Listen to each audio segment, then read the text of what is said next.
When I say that human factors has nothing to do with your skill level, I'm saying that it has everything to do with you being human.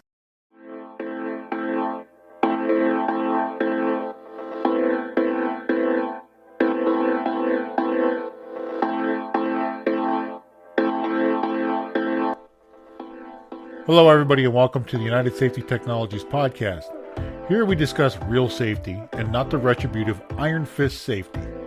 We discuss how safety programs should function versus the rule-based, officer-enforced program, where managers demand obedience. Here you will learn the human element of safety and how to motivate your employees by involving them.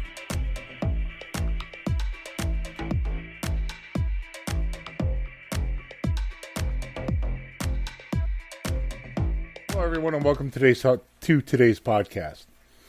It's time for me to shut up and stop the whining about what's wrong with today's safety systems and programs and start explaining or share with you some of what the science has to offer us when it comes to safety. Today, we will start a new series that covers the decision-making model. And we're going to begin at perception, because perception's inside of the decision-making model. So we're going to begin at perception and the senses and talk about how these influence our decisions and how our decisions based upon our perceptions may lead us to error. Whenever we open discussion on processes, procedures, people in general, especially when we're attempting to make those processes, procedures, and people better or to err less, it's difficult to know where to begin that discussion. Because so many entities influence one another when it comes to making improvements on any system. That is, for example, like you're a maintenance tech and you're with your engineer and you're with your manager, and this just trying to give you an example of what it's like to begin a discussion on systems improvements or human factors. So it's kind of like a proverbial root cause analysis. So let's say you're a service tech and you're on a conveyor belt, and the manager's there and an engineer's there, and it's like the conveyor stops at this point because the bottle is too heavy. Well, why is the bottle too heavy? Because we sell this product at this weight. Why can't the conveyor carry the weight? Because the turn in the belt is too sharp of a turn. And as you can see, the problem is solved by that root cause analysis. As human systems engineers, we must drill down and reduce everything to the smallest fragment, then inspect everything and rebuild it to understand it. That is the reductionist theory. That's how some of science is performed today. They utilize the reductionist theory. So what we did at United Safety, was look at the James Reason accident trajectory model, or the Swiss cheese model, which is defined, if you were to put words to it, where the necessary condition for an organizational accident is the rare conjunction of a set of holes in successive defenses allowing hazards to come into damaging contact with people or assets. And if you notice on this, so what that would look like is, for some of you who don't know what the Swiss cheese model is, the way it looks is you have a process, and then try to imagine like these little layers going from left to right. And one layer is an engineered control, like placing a guard on a chain or a gear.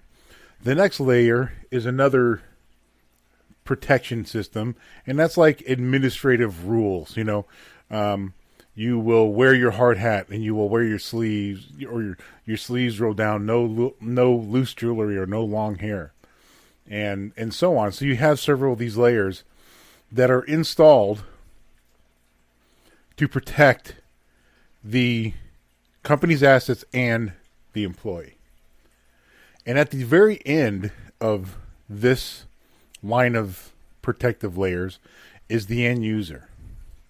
Now, going back to those layers, each one of those layers has holes in them, because not every layer is perfect. So they have holes in them, and on the rare occasion when all those holes line up, the ability for an incident to occur is very likely, because all of those holes are now exposed, and now an accident can creep through all of those holes and cause an accident. So essentially, the buck stops at the end user, whether the end user does something to prevent the accident or the end user becomes a statistic or gets hurt. So the human being is the last line of defense when it comes to life or death or damaged assets. The choice the human being makes at that moment seals the fate of themselves and others as well. Or you can also have the choices others make.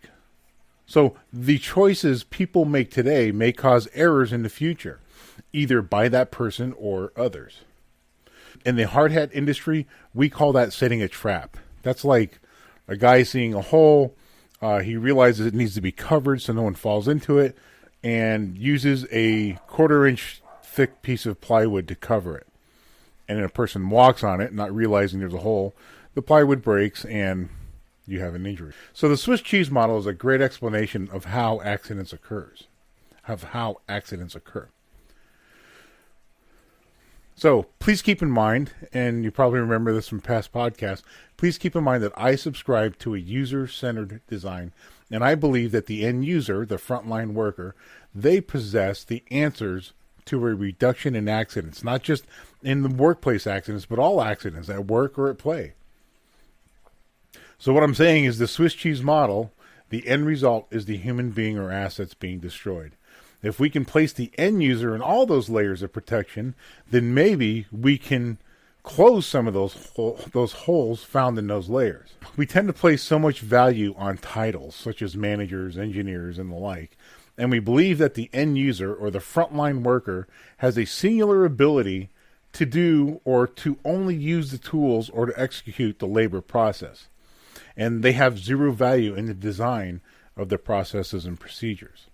We need to start using them.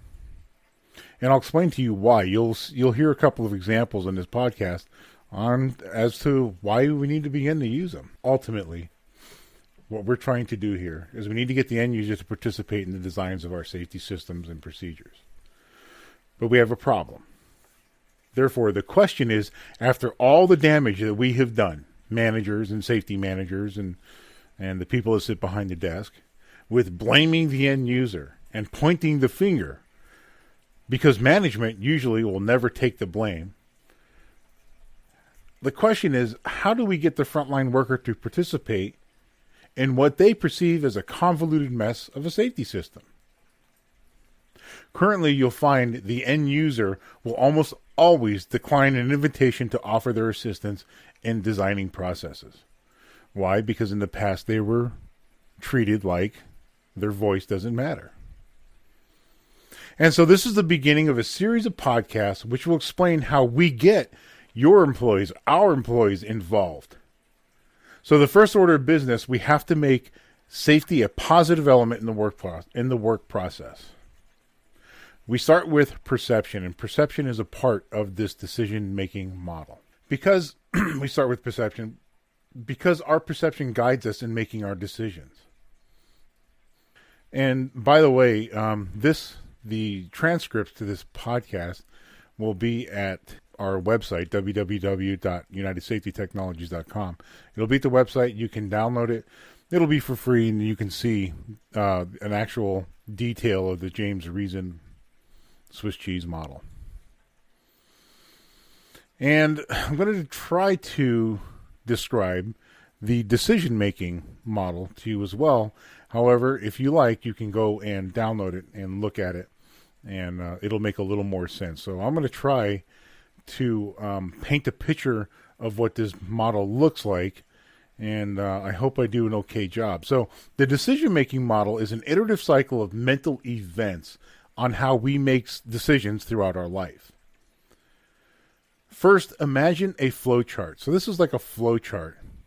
And the organization starts from the top down, but everything flows from left to right, and then there's a feedback loop. And in some of these little boxes that I'll explain to you, they don't necessarily go in this order. The order can be reversed or what have you.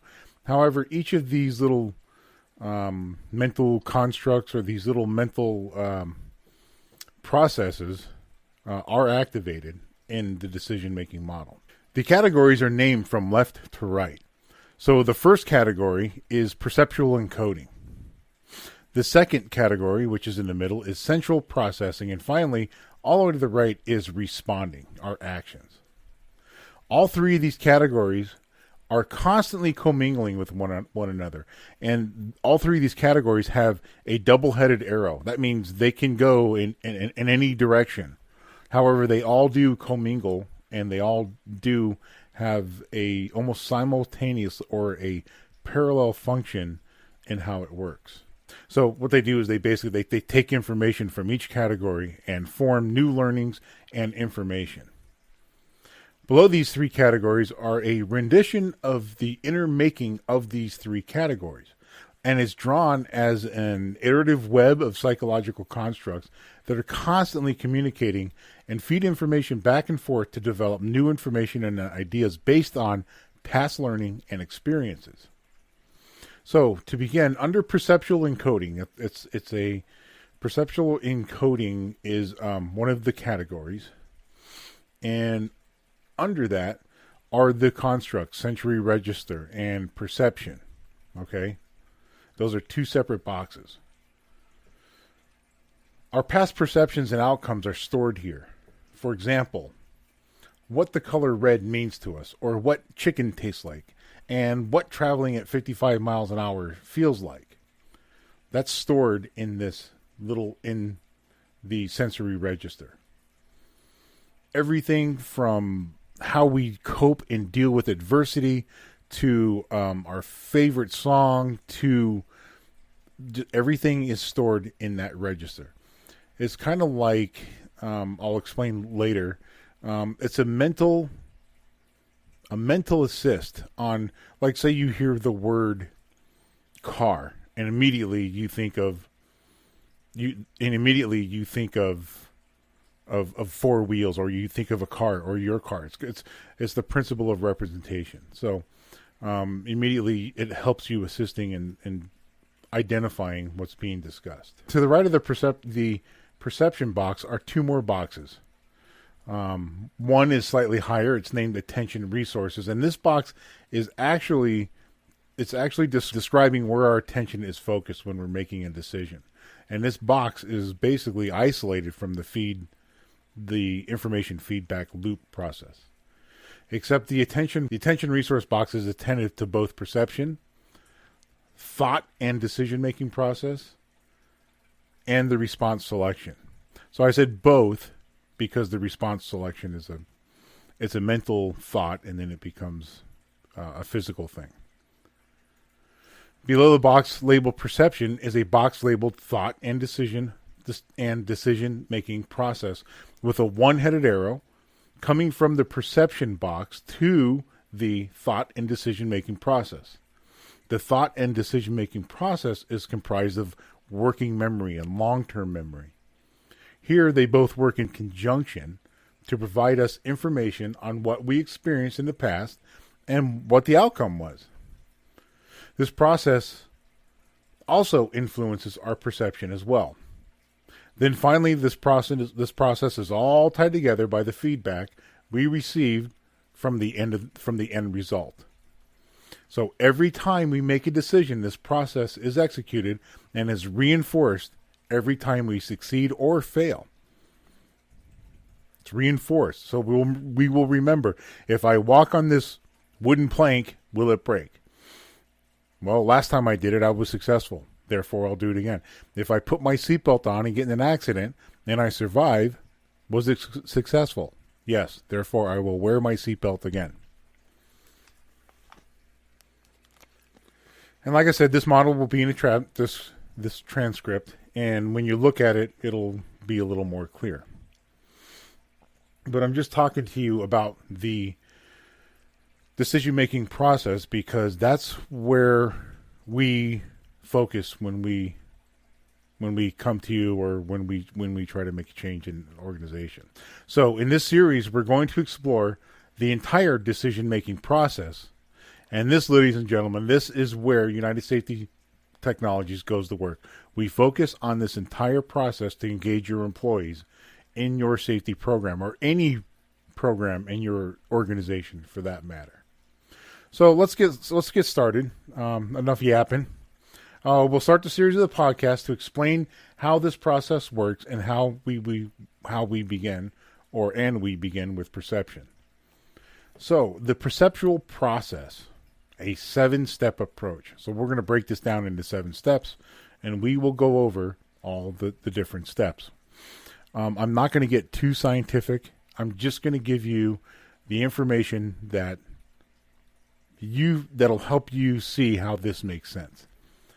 So I'll go over the 7 steps. First, we discussed environmental stimulus. Second, light is reflected and transformed. Receptors processes the information. We'll go over neural processing, perception, recognition, and action. So we'll start with the first and second step, the environmental stimulus, step 1 and 2.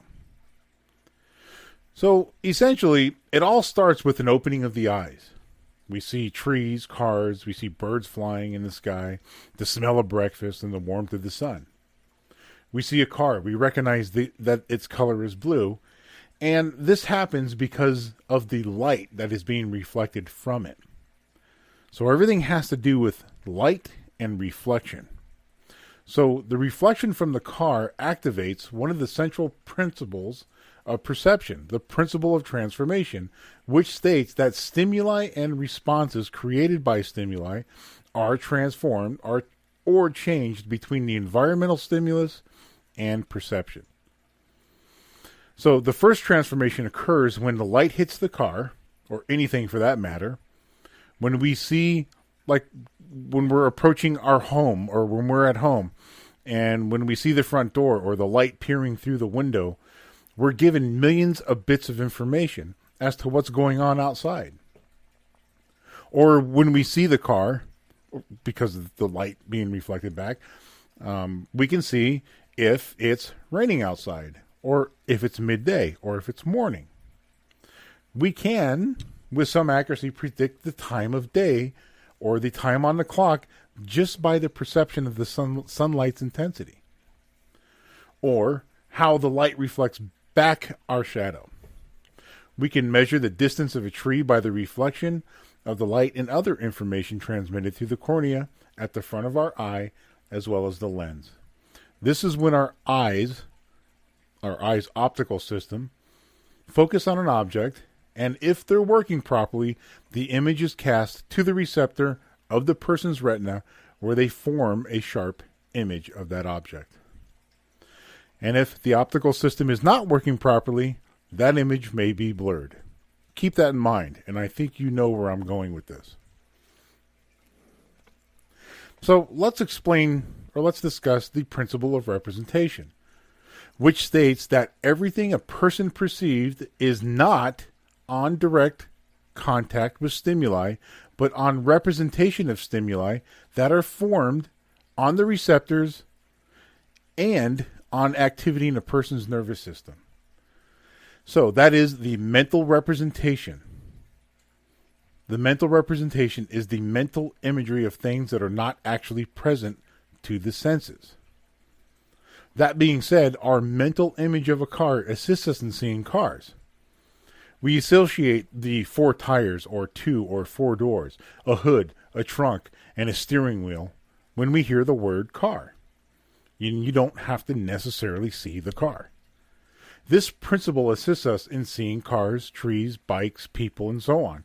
Our mental image of these items allow us to see them when their names are spoken. So let's get to the question. Why am I telling you this? What does this have to do with safety? Well, the principle of transformation applies to us every day. Our older workers may not be able to accommodate to images, and accommodating is when your eye focuses. It's the word that they use for focusing.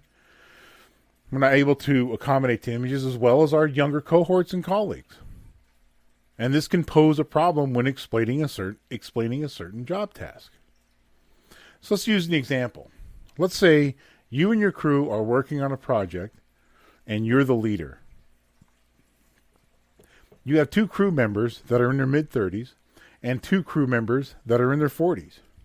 Your project is to cut down a tree at a new customer's house living at 1369 West Elm Street.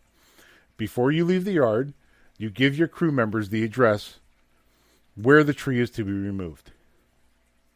When you drive, you notice that when you drive and you arrive at the job site, you notice that one crew member in their 30s and one crew member in their 40s have arrived to the correct work site. Well, an hour passes, and the other crew members have yet to arrive, and you begin to worry. So you call the older crew member, the missing crew member, and as he answers, you hear a chainsaw in the background. Then you discover that the 2 crew members are a block away at 1396 West Elm Street and are cutting down the wrong tree. When we took a look at this, when we looked at this when this happened, what we discovered in this situation was the type of tree to be removed was never discussed, and that both addresses had only one tree in the front yard. We solved this problem by asking how could we have prevented this incident to the crew members. We didn't go to the managers. We didn't go to the safety manager. We asked the crew members. And guess what? The crew came up with 3 stellar ideas. The first one was discuss the location of the tree and identify the species of the tree. Then remember the old song, tie a yellow ribbon around the old oak tree? Well, when you go out to field the job, tie a yellow ribbon around the tree to be removed. And when the salesman meets the customer, place a sign outside of the customer's home stating another good job performed by XYZ Tree Service with the phone number displayed. Now you have some advertising, but when the crew members arrive, they're going to be looking for a sign, and it'll be, you'll throw in some redundancy there into that practice by having the phone number. They'll identify the name of the company and the phone number, and you will have a redundant safety system to ensure your crews are at the right location. Here's a little note on this crew makeup. Something to consider in this situation. The workers that are in a the workers in this situation are in a classification considered by OSHA to be the age group of the most common age killed while performing their duties at work. That's right. The most common age group killed in America is the 35 to 45 age group. We all tend to think that the most common age group and the most common injured or killed age group is the younger. But look it up for yourself. Don't listen to me. Look it up. And for the past 15 years, this age group has had the most fatalities in the American world. You can look it up. Just go to DOL or Department of Labor and OSHA and then look under statistics. So for the past 15 years, this age group has had the most fatalities in the American workforce today. So do you think that it's a not following the rules problem? Or maybe, just maybe, a biological problem.